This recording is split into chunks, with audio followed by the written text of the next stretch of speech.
가능하신 모든 분들은 모두 자리에 일어나셔서 하나님의 말씀 앞에 서겠습니다.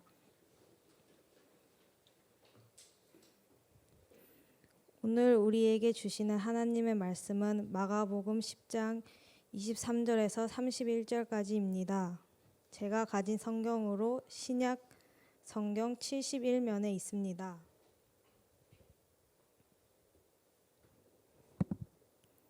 다 찾으신 줄 알고 제가 하나님의 말씀을 받들어 읽겠습니다. 경청하여 주십시오.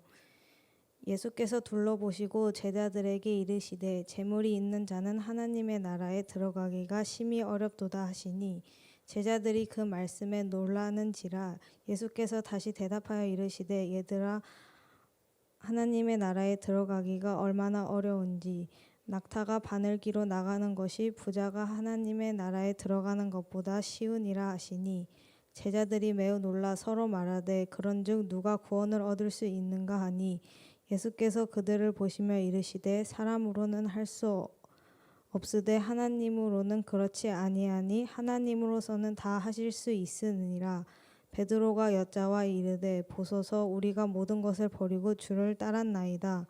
예수께서 이르시되 내가 진실로 너희에게 이르노니 나와 복음을 위하여 집이나 형제나 자매나 어머니나 아버지나 자식이나 전토를 벌인 자는 현세에 있어 집과 형제와 자매와 어머니와 자식과 전토를 100배나 받되 박해를 겸하여 받고 내세의 영생을 받지 못할 자가 없으니라.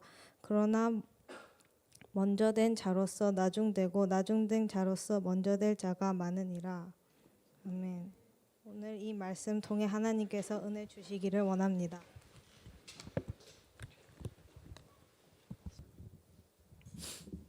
여러분 반갑습니다.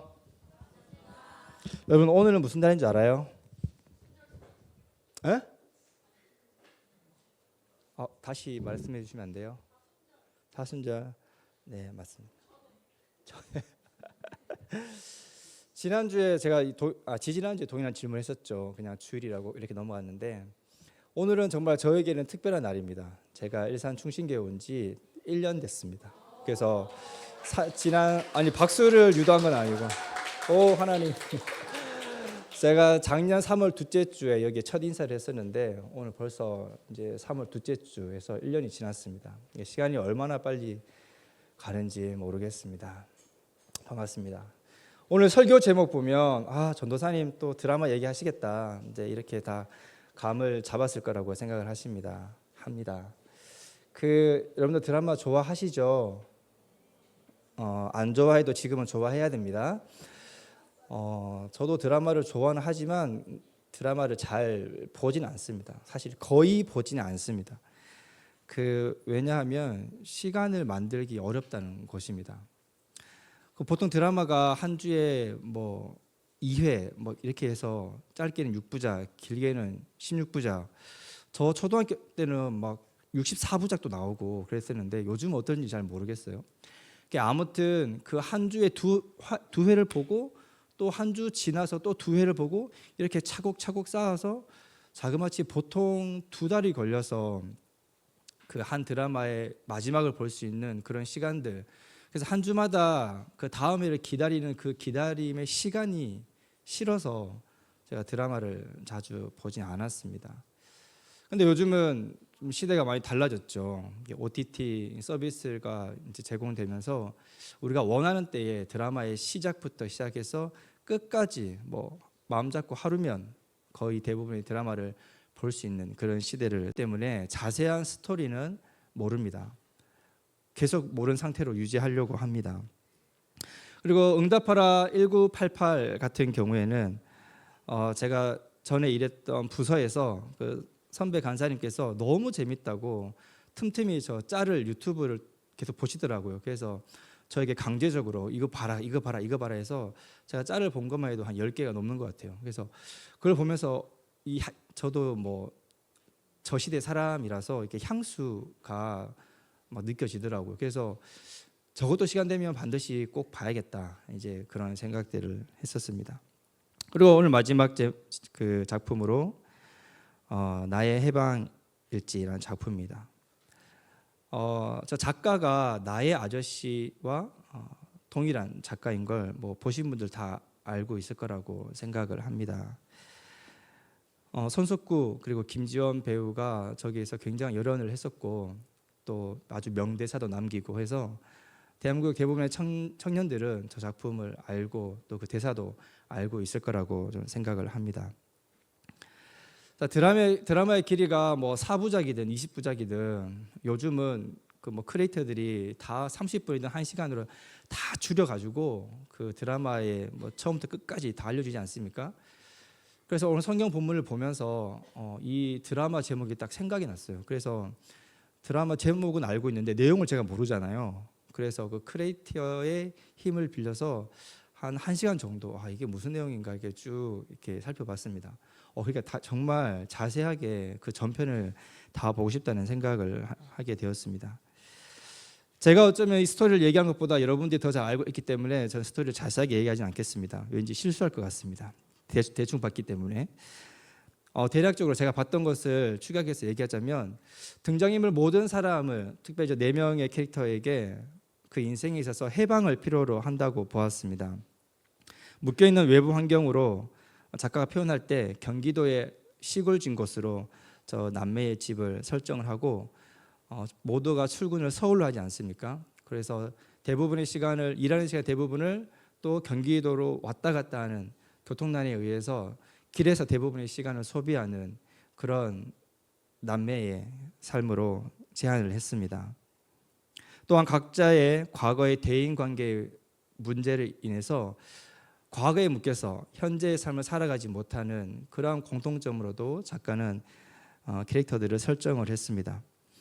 그래서 주인공 위주로 보면 저 사람들이 참 묶여있는 삶, 그 드라마의 제목처럼 해방을 필요로 한다라고 볼 수 있지만 근데 자세히 보면 드라마에 나오는 모든 사람이 그 무엇으로부터 묶여 있다는 것을, 다시 말해서 모두가 다 해방을 필요로 하고 있다는 것을 보게 된다는 것입니다. 더 나아가서 드라마를 보고 있는 저 자신도 나도 뭔가에 묶여 있다는 생각, 그리고 어딘가로부터 해방을 받고 싶다, 이런 생각도 저도 그 보는 동안 생각이 들게 되었습니다. 주인공 구자경 씨와 연미원 모두 과거의 사건에 연루되어서 현재의 삶을 살지 못하죠. 현재를 집중하지 못하죠. 과거의 영향력이 현재의 삶을 나아가지 못하게 하는 그런 공통점을 가지고 있습니다. 시간이 지나면서 서로를 알아가면서 서로에게 의미 있는 존재가 되어질 때 그 과거로부터 서로의 삶으로 현재로 이동시키는 그런 영향력을 각자의 삶 속에 역할하는 것을 보게 됩니다. 그리고 그 관계의 성격은 당시에 유행했던 단어 표현으로 추앙의 과정을 거쳐서 이 각자의 해방을 돕는 그런 사람들로 자리매김하게 되는 것을 보게 됩니다.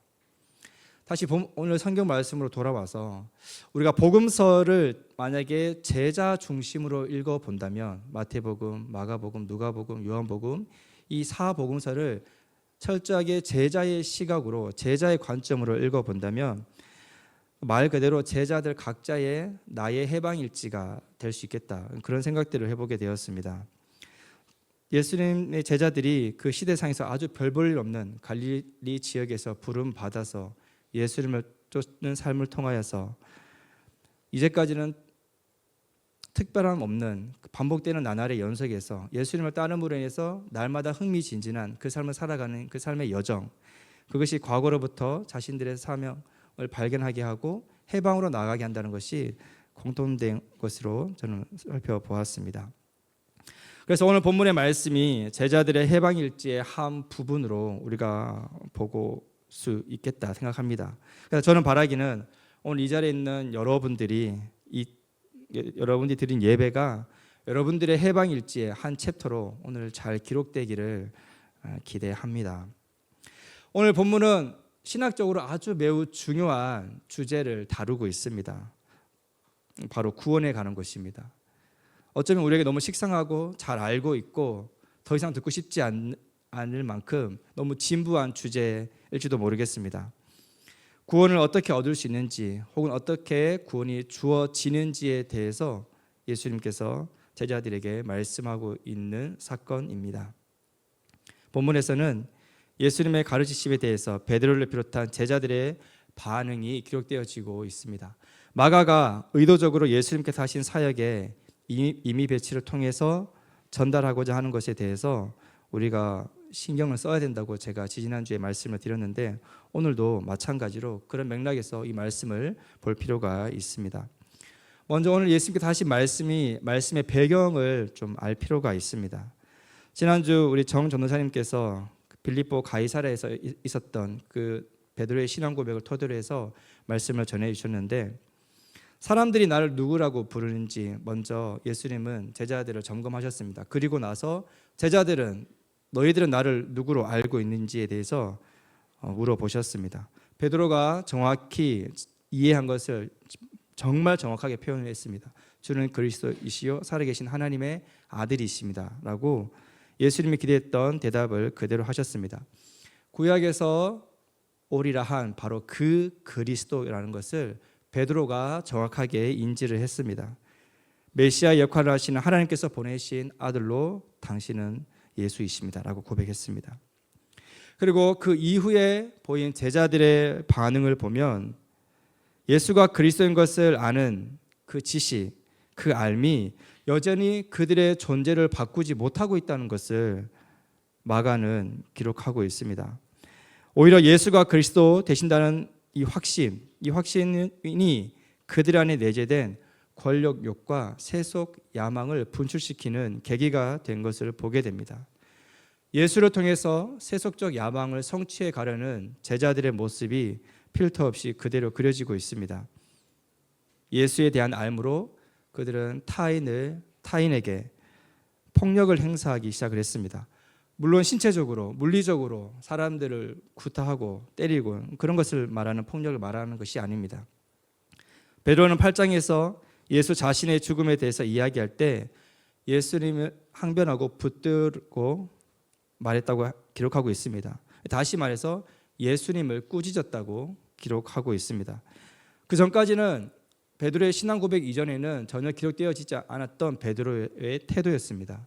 예수님의 멱살을 잡고 흔들며 그렇게 할 수 없다고 자기 주장을 했다는 것입니다. 만약 제가 저희 교회 위임 목사님 멱살을 잡고 목사님이 어떤 결정에 대해서 그건 안 된다고 제가 목사님 멱살을 잡고 막 흔들고 그러면 어떻게 될 것 같아요? 저는 바로 그게 되겠죠. 근데 베드로가 지금 그 일을 한 거예요. 바로 멱살을 잡기 전에 주는 그리스도시요 살아계신 하나님의 아들이신다고 고백했는데, 그러고 나서 바로 멱살. 잘 상황이 그려지지 않죠? 이게 8장의 상황이었다면 9장에서는 제자들이 길에서 누가 서로 큰지 다툼이 일어났다고 기록하고 있습니다. 다시 말해서 예수님 다음으로 권력을 잡아야 될 사람, 서열 2위가 누구인지에 대해서 예수님을 따라다니는 그 길에서 일어났다고 기록하고 있습니다. 예수님을 꾸짖더니 이제는 함께하는 공동체 지체를 꾸짖기 시작을 합니다. 비교하고 비난하고 흘기는 눈으로 서로의 관계를 파괴하기 시작합니다. 그렇게 서로를 향해서 폭력을 행사하기 시작을 했습니다. 그리고 어떤 사람이 주의 이름으로 귀신을 내어쫓는 것을 봅니다. 하지만 12제자 그 공동체에 소속되지 않았던 이유로 귀신 내어쫓는 일을 행사하지 못하도록 금하였다고 예수님께 자랑스럽게 보고를 합니다. 예수님은 그렇게 하지 말라고 말씀을 하십니다. 제자들 눈에 이제 보이는 게 없습니다. 폭주 기관차가 되어서 예수님의 사역을 임의적으로 조정하고 결정하고 주도하려고 합니다. 12명 중 더욱 중요한 인물로 돋보이기 위해서 모든 상황 속에서 내가 주도권을 가지고 주도할 수 있는 능력을 보이기 위해서 제자들 사이에서 경쟁이 일어났습니다. 보이지 않았던 경쟁이 이제 가시적으로 갈등으로 나타나기 시작을 했습니다. 8장 베드로의 신앙 고백을 기점으로 제자 공동체의 민낯, 폭력성이 그대로 드러나고 있다는 것입니다. 예수님에 대한 그 지식이 잘못된 세속적 성공에 대한 확신을 낳았습니다. 예수를 이용해서 마음의 욕망을 실현할 수 있다고 보았습니다. 그래서 그 확신은 타인을 공격하는 폭력성의 거름이 되었고 분노의 표현으로 열매를 맺어갔습니다. 마가는 제자들의 이 해방 일지에서 형편없는 시기를 그대로 기록했습니다. 필터하지 않았습니다. 마가는 제자들이 로마로부터 정치적 해방이 유대 민족과 자신의 초라했던 삶에 해방을 줄 수 있다고, 그 일을 예수가 할 수 있다고, 더 솔직히 표현하자면 예수를 이용해야겠다고 제자들은 그렇게 생각했다고 마가는 기록하는 것입니다. 분명 예수님과의 관계 설정은 예수님을 따르는 제자였는데, 그런 모양이었는데, 시간을 지나면서 그들은 예수 소비자의 모습으로 그려지고 있는 것입니다. 예수를 소비하여 자신의 삶을 해방시키고 말겠다는 그 욕심이 계속해서 그려지고 있습니다. 그리고 또 다른 해방을 꿈꾸는 한 사람이 소개되고 있습니다. 오늘 본문 사건의 배경이 되는 인물입니다. 17절에 한 사람은, 마가는 단순히 한 사람으로 이제 표현하고 있습니다. 근데 마태와 마가의 기록을 종합해 보면 이 사람은 젊은 부자 관원이었습니다. 한 사람의 생애의 한 시점의 표현이라고 하지만 젊은 부자 관원이란 이 표현은 더 이상 부러울 게 없는 모든 것을 갖춘 사람의 대표, 일반성을 상징한다고 볼 수 있겠습니다. 그런데 이 한 사람은 그가 가지고 있는 궁금증, 허전함이 있어서 채워지지 않는 상황 속에 있었습니다. 모든 것을 가지고 있지만 어떻게 영생을 얻는지에 대해서 확신할 수 없었습니다. 나의 해방일지의 대사의 일부처럼 해방의 필요성은 발견했는데 무엇으로부터 해방되어야 하는지에 대한 그 대상을 규정할 수가 없었습니다. 그래서 그는 자신의 영적인 갈망, 존재의 해방을 위해 거침없이 예수님께 달려 나와서 무릎을 꿇었습니다. 그래서 묻습니다. 도대체 무엇을 하여야 영생을 얻을 수 있습니까? 10장 17절에 얻으리까, 이 동사를 좀 언어적인 의미로 보면 제비 뽑기에서 유래된 단어입니다. 유대 민족에 있어서 제비 뽑기는 사람이 하나님의 뜻, 신의 뜻을 알기 위해 사용했던 방법이었습니다. 예를 들면 가나안 땅 정탐 이후, 정복 이후 누가, 어느 지파가 이 땅을 차지할지에 대해서 선택할 때 사람의 의지가 반영되지 않고 사람의 기호가 발현되지 않고 제비뽑기를 통해서 아무도 원망할 수 없도록 하나님께서 그렇게 땅 분배를 하셨습니다. 사람이 의도한 것이 아니라 하나님이 작정하신 일임을, 땅 분배가 그러한 하나님의 일하시었음을 결정하는 그 과정이 제비뽑기였습니다. 그래서 이 단어는 나누는 것, 제비뽑기로 받는 땅, 그런 의미에서 기업, 상속이라는 의미를 가지고 있습니다. 또한 동사로 활용되면 기업을 물려받다, 상속하다는 그런 의미를 가지게 됩니다. 그래서 이 문장을 다시 한번 이 의미를 살려서 생각해 보면 무엇을 하여야 얻겠습니까? 이 해석을 이렇게, 원어의 뜻을 살리면 이렇게 됩니다. 무엇을 하여야 거저 얻겠습니까? 이렇게 해석이 됩니다.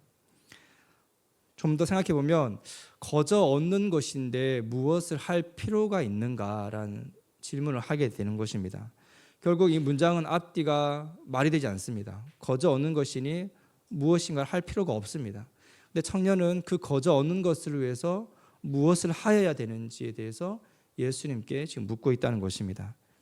결국 이 원문은 부자 관원이 영생에 관해서 어떻게 소유한지도 전혀 모르고 있다는 사실을 강조하고 있다고 볼 수 있겠습니다.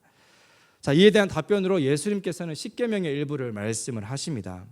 십계명 중에서 1에서 4계명을 제외하고 5계명부터 10계명까지 10번째까지 말씀하십니다.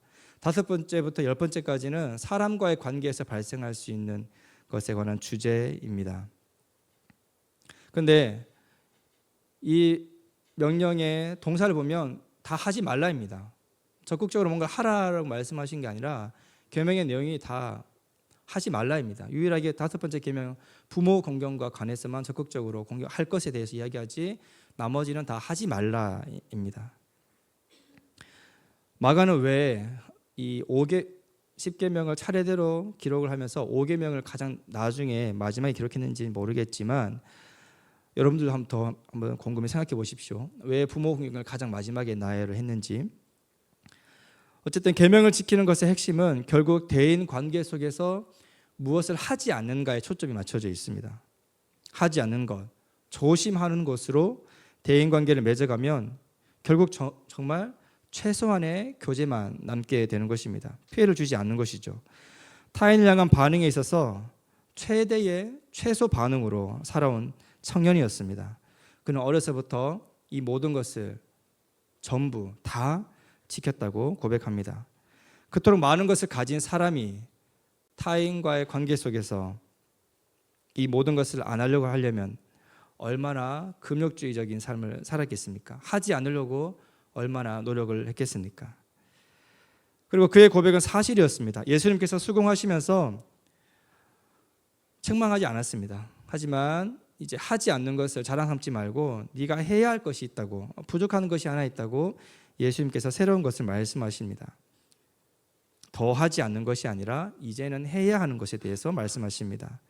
청년이 원하는 영생을 얻는 삶, 그가 원하는 그 찜찜한 그 무엇으로부터 해방은 바로 자신이 가진 것을 내어놓는 삶이었습니다. 소유를 팔고 나누는 것, 그것이 삶의 해방의 시작이라면 그 완성은 예수님을 따르는 삶으로 귀결되어야 된다고 예수님 말씀을 하셨습니다.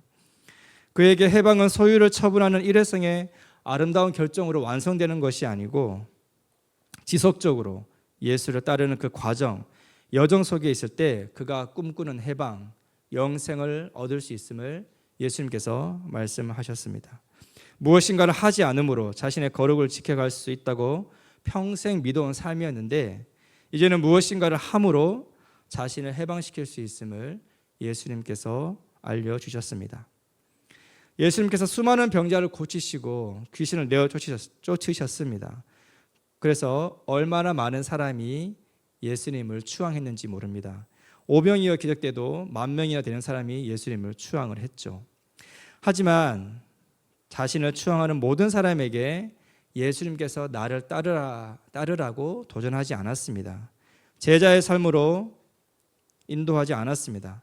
오늘 본문의 이 한 사람은 12 제자를 제외하고 거의 유일하게 나를 따르라고 예수님께 도전받은 사람입니다. 어떤 치유받은 사람은 예수님을 따르려고 했습니다. 그런데 예수님께서 자기를 따르지 말고 집으로 돌아가라고 그렇게까지 하셨습니다.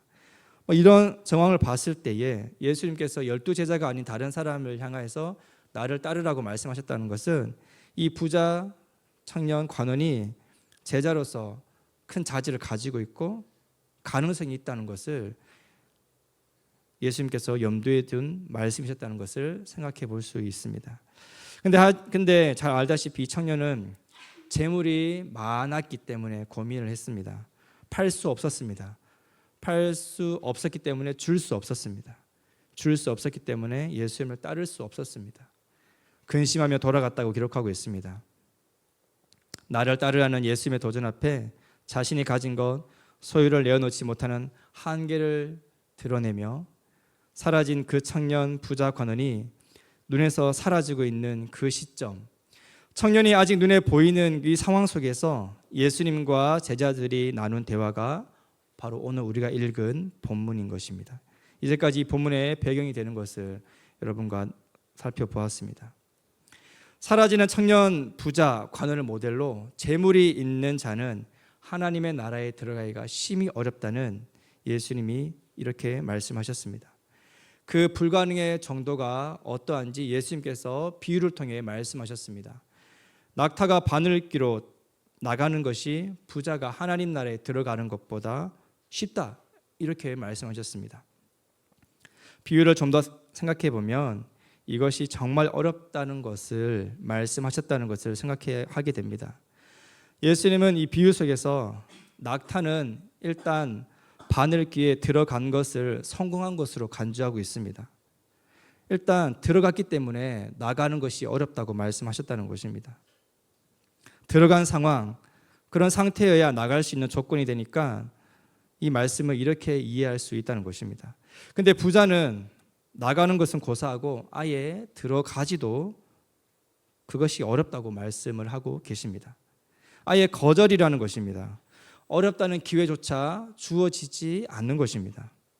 마태복음 6장 34절 말씀을 보면 한 사람이 두 주인을 섬기지 못할 것이니 혹 이를 미워하며 저를 사랑하거나 혹 이를 미워하며 저를 사랑하거나 혹 이를 중히 여기며 저를 경히 여김이라. 너희가 하나님과 재물을 겸하여 섬기지 못하느니라고 기록하고 있습니다. 그러니까 예수님의 말씀은 이 재물이 사람의 섬김의 대상으로 하나님과 경쟁하는 위치에 있다고 말씀하고 있습니다. 섬김의 경쟁의 위치에 있다는 것을 무엇을 의미하겠습니까? 둘 다 섬기는 것 자체가 불가능하다는 것입니다. 어느 것 하나를 선택해서 섬길 수밖에 없고 하나를 추앙함으로 인해서 다른 하나는 자동적으로 탈락하게 되고 차선으로 밀려나게 된다는 것입니다. 차선에 밀려나서 그 하나는 기능적으로 도구적으로 역할을 한다는 뜻입니다. 그래서 우리 인생에 얼마나 많은 사람들이 얼마나 많은 상황에서 하나님을 도구화하고 하나님을 우리의 목표를 위해 기능화하는지 모릅니다. 말씀을 전하는 저도 이런 유혹에 여전히 노출되어 있습니다. 우리는 이런 유혹 속에 있다는 것을 인식조차 못할 때가 있습니다. 이것이 하나님이 보여주신 비전인지 내가 만들어낸 야망의 결과인지 정말 구별하기 쉽지 않습니다. 재물은 우리를 지배할 수 있는 주인과 같은 위치에 있다고 말씀하시므로 인간은 이 도전 앞에 서 있는 존재임을 예수님께서 말씀하고 계십니다. 청년 부자 관원의 존재와 그의 선택을 통해 눈앞에서 똑똑히 우리가 지켜봤습니다. 청년이 재물을 소유한 것이 아니라 재물이 청년을 소유하고 지배했습니다. 여러분의 돈을 많이 벌어서 하나님께 영광을 돌리고 싶다는 그런 생각을 하는 지체들이 있을 거라고 생각을 합니다. 가난이 지긋지긋해서 어떻게 하든지 자립을 해서 많은 돈을 벌여서 사회에 기여도 하고 내 삶도 반듯하게 세우고 싶다는 그런 마음으로 살아가는 지체가 있을 거라고 생각을 합니다. 돈이 있으면 내 어두웠던 유년 시절, 청소년 시절이 다 보상받을 수 있을 것 같은 그런 생각도 할 거라고 생각을 합니다. 돈이 없었던 그 시절이 너무 힘들었고 지금 돈이 없는 내가 너무 무기력하고 수치스럽게 느끼는 지체도 있을 줄 모르겠습니다. 돈이 바로 오늘 나의 이토록 찌질한 삶을 해방시키는 메시아일 거라 믿으며 그렇게 살아가고 있을지도 모르겠습니다. 그래서 젊은 날 나의 해방일지에 돈이 주인공이 되어서 돈으로 하여금 여러분들의 해방일지의 시나리오를 쓰이게 하고 있지 않습니까? 돈을 많이 벌어서 나누는 삶을 통해 하나님을 기쁘시게 하는 거 정말 아름다운 비전이고 꿈인 것 같습니다. 그런 지체들이 많아서 사회의 어두운 곳을 밝혔으면 좋겠습니다. 또 한편으로는 우리 잠재의식 속에 부를 나누는 것은 둘째이고 많은 부 자체가 하나님께 영광이 된다는 이런 생각을 하고 있습니다. 그래서 기도합니다. 돈을 많이 벌게 해 주십시오. 그리고 제가 번 돈을 통해서 어려운 사람들이 다시금 삶을 회복시키는 일에 그 돈이 쓰이게 해 주십시오. 근데 반대로 하나님의 영광이라는 측면에서 누구도 청빈한 삶으로 하나님께 영광을 돌리겠다고 기도하고 시도하지 않은 것 같습니다. 가난이 노력과 상관없이 어쩔 수 없는 부의 빈곤 상태라면 청빈은 자발적 가난을 선택하는 것입니다. 자발적으로 간소함을 선택하는 것이죠. 자발적 가난으로 하나님께 영광을 돌리겠다고 기도해 본 적이 있습니까? 아무도 기도하지 않을 것입니다. 저 또한 마찬가지입니다. 첫째, 불평하는 것이 너무 싫고 둘째는 대인관계 속에서 무기력한 그런 사람으로 여겨지는 것이 초라하게 보여지는 것이 너무 싫기 때문입니다. 수치심을 느끼는 그 고통의 순간을 마주하고 싶지 않기 때문입니다. 한국뿐만 아니라 전 세계 자본주의가 잠식한 국가와 사회 시스템 속에서 돈이 없다는 것, 축적할 수 있는 부가 내게 없다는 것, 어쩌면 그 상황 자체가 우리에게 얼마나 불안감을 주고 무기력한 상태로 우리 자신을 방치하게 하는지 모릅니다. 그런데 예수님이 하신 말씀은 기도의 응답대로 설령 돈이 많아진다면 그때 문제는 그 늘어난 돈은 또 하나의 강력한 주인 노릇을 하게 될 거라고 우리에게 경고하고 있습니다. 돈이 우리 삶을 지배하는 실체로 우리 앞에 서게 된다는 것입니다. 사실 돈의 많고 적음의 문제가 아니라 돈을 인생의 선택과 과정에 절대화하는 것에 대해서 그 위험성에 대해서 예수님께서 말씀하고 계십니다. 그런 맥락에서 우리를 묶고 있는 것은 사람마다 다 다르다고 할 수 있습니다. 오늘 본문처럼 누군가에게는 돈, 부 이것을 절대화하는 사람이 있습니다. 또 누군가에는 건강을 절대화하는 사람이 있습니다. 누군가는 시간, 누군가는 가족, 누군가는 관계. 사람마다 다 다릅니다. 그래서 예수님께서 청년에게는 재물을 말씀하셨지만 오늘 본문의 제자들에게는 유독 형제, 자매, 어머니, 아버지, 자식과 같은 가족 관계를 집요하게 언급하셨습니다. 제자들은 버린다고 할 수 있을 정도의 재력을 갖춘 사람이 없었는지 모르겠습니다. 제자들을 향해서는 관계에서의 해방을 강조하셨습니다. 그도 그럴 것이 복음 전파를 위해서 매일 수시로 이동하는 삶을 살아야 했습니다. 다른 지역을 오가는 여정 속에서 집에 자주 갈 수 없었을 것입니다. 복음서에는 제자들의 가족의 어떠함이 잘 기록되어 있지 않기 때문에 어떻게 그들이 가족을 돌보았는지 저희가 자세히 알 수 없습니다. 하지만 집에 예수님과 함께하는 그 삶 여정 속에서 집에 가서 가족과 충분한 시간을 보냈을 거라고 생각해 볼 수는 없습니다. 가정에 무책임하고 관심을 두지 말라는 뜻이 아니라 그 무엇도 하나님보다 우선순위에 둘 수 없다는 것을 예수님께서 말씀하시는 것입니다. 하나님의 절대성에 모든 것을 상대화시킬 것을 말씀하셨습니다. 그러니까 하나님 중심으로 생각하고 행동하는 삶을 촉구하신 것입니다. 예수님의 말씀을 빗대어 추정해 본다면 청년에게는 재물이 그의 삶의 아킬레스건이었고 제자들에게는 혈연 관계가 아킬레스건이었다고 볼 수 있습니다. 여러분에게 아킬레스건은 무엇입니까? 마음이 급해진 베드로가 급발진했습니다. 주님, 우리가 모든 것을 버리고 주님을 따랐습니다. 지금 이 베드로의 고백은 지금 눈에서 사라지고 있는 청년 부자 관원과 아주 극명하게 대조를 이루고 있습니다. 팔고 나누지 못하는 청년에 비해서 모든 것을 버린 제자들, 그리고 지금 예수를 따르고 있는 제자들, 정반대의 상황에 그런 인물들이 그려지고 있습니다. 나를 따르라는 예수님의 제안에 슬픈 얼굴로 근심 속에 돌아간 청년에 비해서 지금 예수님 곁에서 가르침을 받고 있는 제자들 자신들 스스로를 주목하여 보시라고 지금 베드로가 촉구하고 있습니다. 마가복음을 읽는 방식, 해석하는 방식으로 샌드위치 기법이 있습니다.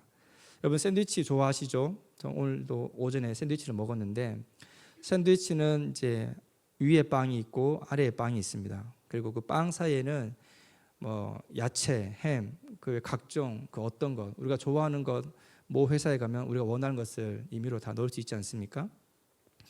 이 샌드위치 기법이라는 것은 무엇이냐면 성경 말씀을 이 마가복음을 읽을 때에 빵이라는 하나의 이야기가 있는데 그 속에 다른 사건이 이 햄과 야채처럼 쏙 들어가는 것입니다. 그래서 이 빵이 무엇을 의미하는지 확대 해석하거나 앞으로 일어날 일에 대한 복선을 나타내거나 혹은 그 빵의 이야기를 강조하거나 그런 역할을 하게 됩니다. 마가는 이 샌드위치 기법을 마가복음에서 자주 등장시키는데 오늘 본문을 이 샌드위치 기법을 통해서 우리가 볼 수 있습니다. 마가는 그렇게 보라고 유도하고 있습니다. 오늘 본문의 아래 샌드위치 빵과 같은 것은 오늘 이야기가 바로 빵의 이야기입니다. 그리고 청년 부자 관원은 햄과 야채와 같이 끼어 있는 스토리입니다. 빵이 되는 이야기는 하나님 나라 구원에 관한 이야기로 위의 빵은 13절부터 시작된 하나님에 들어갈 수 있는 그 특징을 가진 대표성을 지닌 인물로 어린아이를 소개하고 있습니다. 그리고 하나님 나라에 들어갈 수 없는 대표적인 인물로는 23절처럼 재물을 의지하는 사람을 예로 들었습니다. 그래서 마가는 이 햄과 야채의 이야기로 청년 부자 관원 이야기를 기록했습니다. 아까 이 햄과 야채의 기능에 대해서 말씀을 드렸는데 바로 이 청년 부자 관원의 모습이 바로 제자들의 모습이자 그들이 미래에 어떤 삶을 살게 될지 어떤 것을 선택하게 될지 제자들의 모습을 나타내는 복선과 같은 기능을 한다는 것입니다. 예수님께서 나를 따르라고 도전하시는 것이 마치 제자들을 한 명 한 명 부르실 때 그때를 떠오르게 합니다. 또한 부르심에 가진 것을 내려놓지 못해 슬픈 얼굴로 돌아간 부자 청년의 관원처럼 제자들도 십자가 사건 앞에 제자의 삶을 내려놓고 떠나는 상황을 젊은 부자 관원을 통해 우리는 미리 만나보게 된다는 것입니다. 결국 구원이라는 것은 의존성의 문제인 것을 보게 됩니다. 어린아이의 가장 큰 특징은 의존성입니다. 노는 일 외에는 삶의 모든 영역이 부모님의 돌봄과 보호 아래에 놓여 있습니다. 아이의 생존성은 철저하게 부모를 향한 의존성에 비례합니다. 부모의 관계로 대표되는 하나님께 우리가 철저하게 의존하게 될 때 그것이 곧 우리가 누리는 구원의 삶이 된다는 것입니다. 의존하는 상태가 마치 불안정하고 두려울 수 있지만 오히려 모든 것으로부터 해방된 상태인 것을 마가는 이야기하고 있습니다. 재물을 가진 자는 의존의 대상을 자신이 소유한 것, 자신이 만들어낸 것, 자신이 조정할 수 있는 것, 그것에 절대성을 둡니다. 이렇게 하나님에 대한 의존성을 상실하여서 구원의 삶 또한 놓치게 된다는 것입니다. 여러분은 누구를 의존하며 또 혹은 무엇에 의존하여 젊은 날에 나의 해방일지를 써가고 계십니까? 이제 말씀을 마무리하려고 합니다. 제가 이제 학교 다니고 있습니다. 그래서 5호선 계속 타고 다니고 있는데 광나루역에 하차를 하면 모든 지하철역에 광고판이 있죠. 그래서 개강을 하고 어김없이 지하철 이제 나가는데 광고판을 보게 됩니다. 보게 되는데 생일 축하 현수막이 붙어 있습니다. 당연히 전 그 사람이 누군지 모르겠습니다. 근데 추측해 봤을 때 유명 연예인인 것 같습니다. 그를 좋아하는 팬들이 돈을 모아서 기획한 생일 축하 현수막이 광고판에 붙어 있습니다. 저도 내년에 대화역에 그걸 기대도 될지 모르겠습니다, 여러분. 안 해서도 괜찮습니다. 제 지인 중에 여러분과 같은 청년이 있습니다. 자주 교류하는 그 청년의 이야기를 접하게 되면 함께 일하는 회사 동료가 있는데 30대인데도 불구하고 여전히 아이돌 팬을 자처하고 있다고 합니다. 이 자리에 계신 30대 중에 여전히 아이돌을 좋아하시는 분 계시겠죠? 네, 계시겠죠. 근데 이 동료가 얼마나 광팬인지 모든 대화의 주제를 이 아이돌 이야기를 하려고 한다고 합니다. 그래서 선생님들끼리 모여서 어떤 사안에 대해서 이야기할 때 그 주제를 비집고 들어가서 자기가 이 아이돌을 위해서 무엇을 했는지 또 자기가 노력한 것에 대해서 그 결과를 얻지 못해서 얼마나 아쉬워했는지 틈만 나면 이야기하려고 한다고 해서 너무 힘들고 괴롭다고요. 심지어 짜증난다고 이렇게 얘기를 해온 것을 보게 되었습니다. 한날은 이런 얘기를 했다고 합니다.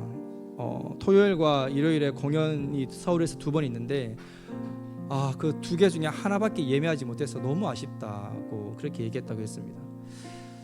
40대인 저는 사실 좀 잘 이해가 되지 않습니다. 똑같은 공연을 오늘 봤던 걸 내일 또 본다는 게 사실 잘 이해가 되지 않습니다. 팬이니까 그게 가능하겠죠. 근데 그 공연은 수십만 원 하는 티켓입니다. 그 공연만 참여하는 것이 아니라 팬들을 위해서 만드는 수많은 상품들을 구매를 하죠. 말할 때 한 해에 쓰는 돈만 해도 한 수백만 원 쓰는 것 같다고 이렇게 얘기를 하더라고요. 진짜 팬입니다. 우리는 예수님과 어떤 관계 속에 있는지 돌아봐야 한다 생각합니다. 팬으로 주님을 좋아합니까? 아니면 제자로서 주님을 따르고 있습니까? 예수님은 자신을 좋아하라고 얘기하지 않습니다. 나를 따르라 라고 말씀하셨습니다. 카일 아이들먼의 저서 팬인가 제자인가에서 팬과 제자를 구분하는 것으로 다음과 같이 말하고 있습니다. 팬은 단순한 열광을 진정한 헌신으로 착각한다. 예수님에 관한 지식을 깊은 친밀함으로 오해한다. 그리고 팬의 가장 흔한 증상 중 하나는 자신이 제자라고 절대적으로 확신한다는 것이다. 우리들도 예수님의 제자들을 평가할 처지는 못 되지만 오늘 본문의 제자들이 딱 펜의 수준에 머물러 있다는 것을 보게 됩니다. 모든 것을 버리고 주를 따랐다고 절대적으로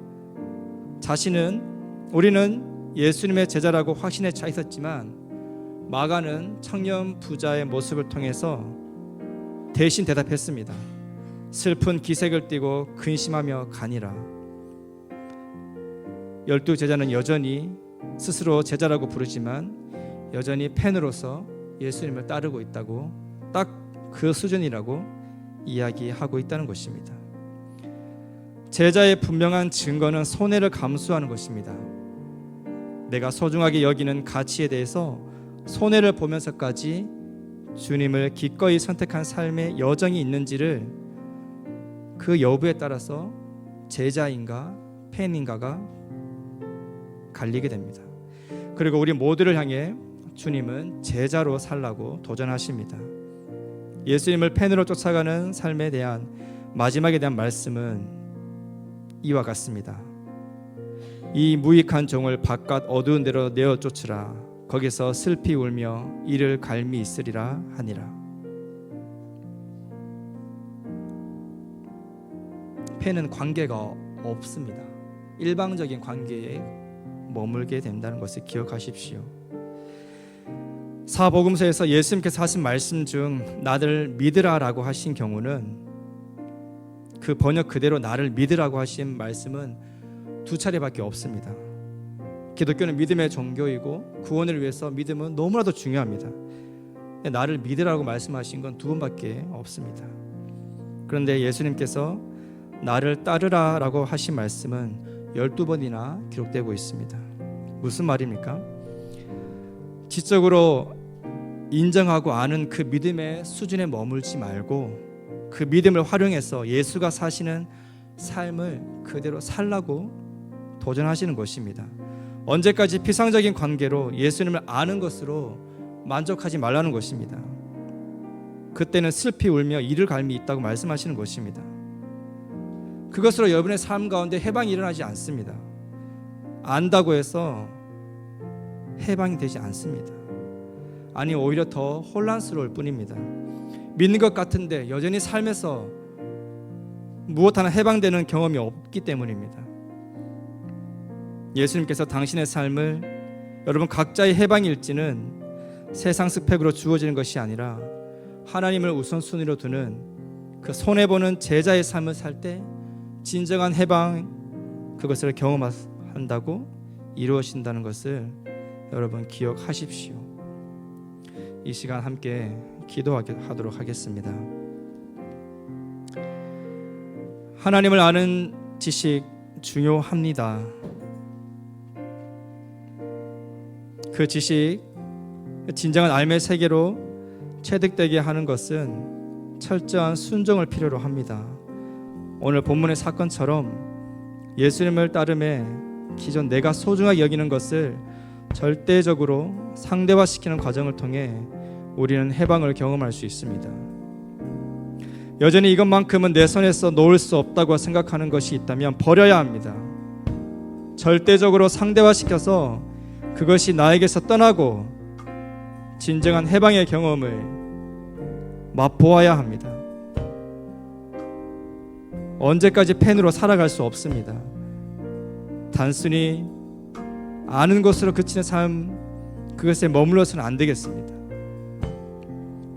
슬픈 기색을 띠고 돌아가는 그 삶을 이제 멈추어야 합니다.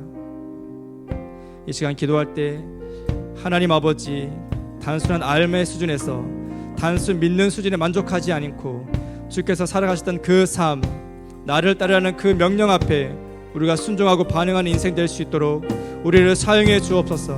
이 기도 제목을 안고 함께 기도하도록 하겠습니다.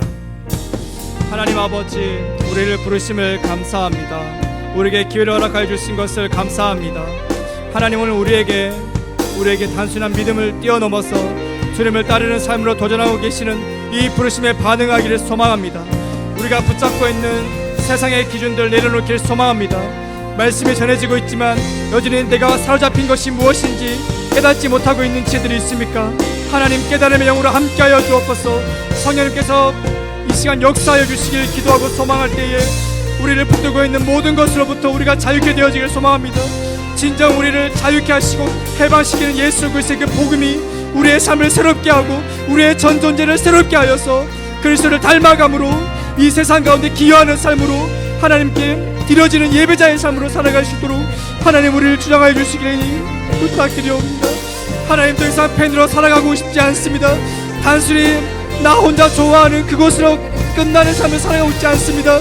주님과 교제하고 주님의 뜻이 나의 뜻이 되어지고 주님의 열망이 나의 열망이 되어지고 주님의 소망이 나의 소망이 되어지는 그 삶을 살기 소망합니다.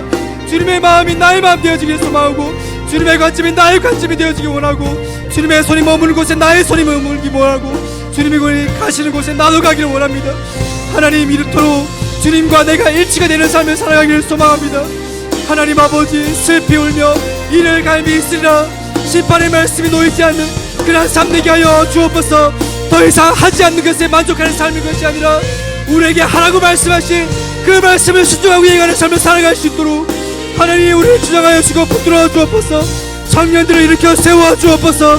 하지 않는 것에 만족하지 않게 도와주시고 거룩한 부담과 열정을 가지고 세상 가운데서 여전히 나의 손과 발을 펴는 곳으로 전적으로 주님께 손해보는 삶으로 믿음의 발걸음을 떼어나갈 수 있는 자들 될 수 있도록 하나님 이들을 사용하여 주옵소서. 만족하지 않게 하여 주옵소서. 자족하지 않게 하여 주옵소서. 제자로서 속지 않게 도와 주옵소서.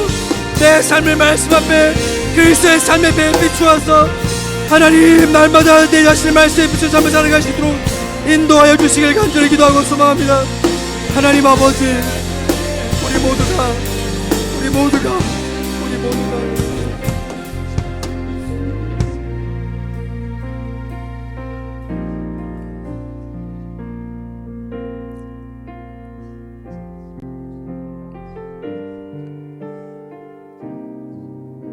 이제 한 번 더 기도하도록 하겠습니다.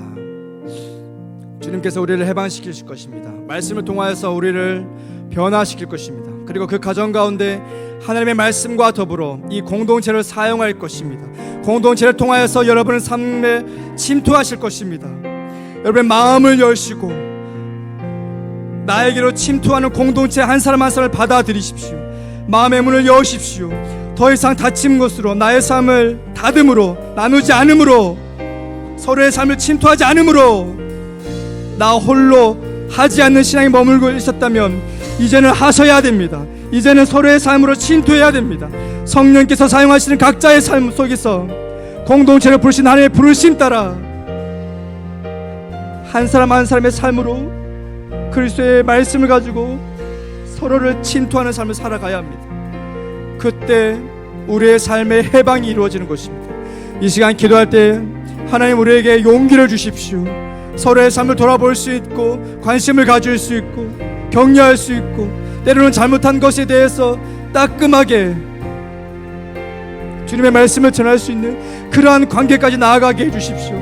더 이상 대면대면하는 그러한 관계에 머물지 않게 도와주옵소서. 주님이 사용하시는 지체가 되어서 하나님의 말씀을 가감없이 나눌 수 있는 그러한 성령의 도구가 되게 하여 주옵소서. 이 기도 제목을 갖고 다시 한번 기도하도록 하겠습니다. 기도하겠습니다. 하나님 아버지, 기도합니다. 우리를 사용하여 주옵소서. 우리를 사용하여 주옵소서. 우리를 주님의 도구 되게 하여 주옵소서. 서로의 삶을 해방시키는 하나님의 도구로 사용하여 주옵소서. 우리에게 용기를 허락하여 주옵소서. 우리에게 겸손함을 허락하여 주옵소서. 우리의 삶을 침투하는 지체의 관심을 향하여서 열린 마음을 가지게 하여 주옵소서. 우리의 열린 마음을 통하여서 성령께서 우리의 삶을 내면을 역사하여 주시길 기도하고 소망합니다. 규명하여 주옵소서. 묻어져 있고 완악한 마음을 새롭게 도와주시길 기도하고 소망합니다. 하나님 아버지, 우리를 사용하여 주옵소서. 성령님 우리를 지배하여 주옵소서. 성령의 음성에 순종하게 도와주옵소서. 더 이상 대면대면한 관계에 머물지 않게 도와주시고 공감의 관계로 나아가게 하여 주옵소서. 서로의 삶에 침투하는 관계로 정말 열정적인 관계로 나아갈 수 있도록 자신의 아픈 모든 것을 나눌 수 있는 우리의 허물을 공감할 수 있는 관계로 나아갈 수 있도록 하나님 역사하여 주시길 기도하고 소망합니다. 젊은 날 시간이 없습니다. 우리에게 주어진 시간 동안 더 뜨겁게 사랑하며 나눌 수 있는 그러한 공동체를 거듭날 수 있도록 인도하여 주시길 기도하고 소망합니다. 사랑의 비디오에는 그 어떤 것도 아무것도 나누지 않게 도와주시길 기도하고 소망합니다. 주님, 우리의 삶을 주시옵소서.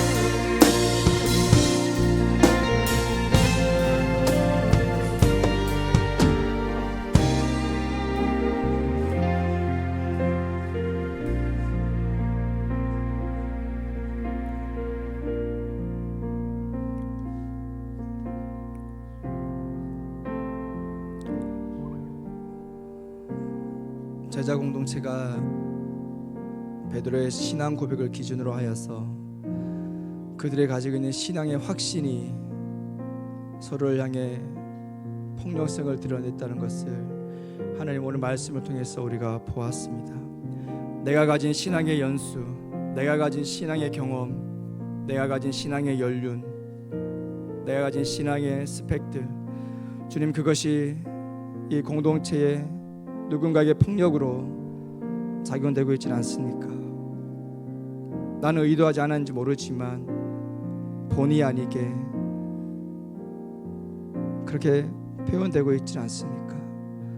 주님, 여전히 팬이면서도 나는 제자라고 서로 자신을 속이고 있지 않습니까? 이만큼 예배드리고 이만큼 성경 읽고 이만큼 기도하고 이만큼 찬양하고 있기 때문에, 이렇게 살아가고 있기 때문에 당연히 내가 제자라고 확신하고 있지 않습니까? 하나님 아버지, 우리가 두렵습니다. 우리가 팬인지 제자인지 주님, 우리를 돌아보게 하여 주옵소서.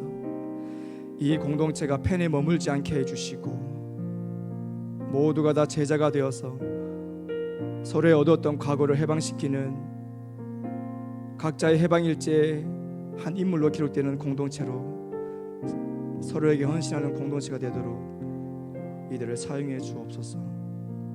예수님의 이름으로 기도드립니다. 아멘. 일어나셔서 결단의 찬송 함께 하도록 하겠습니다.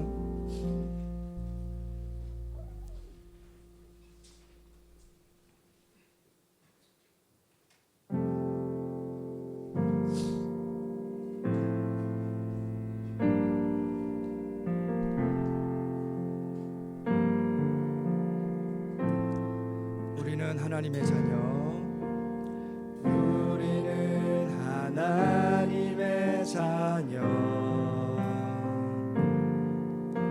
주 사랑 안에 우리 거할 때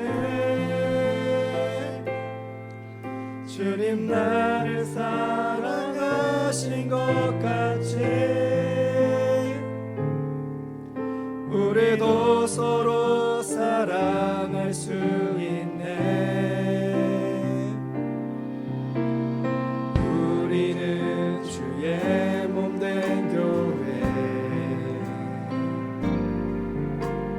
뭐든지 제가 하나 될 때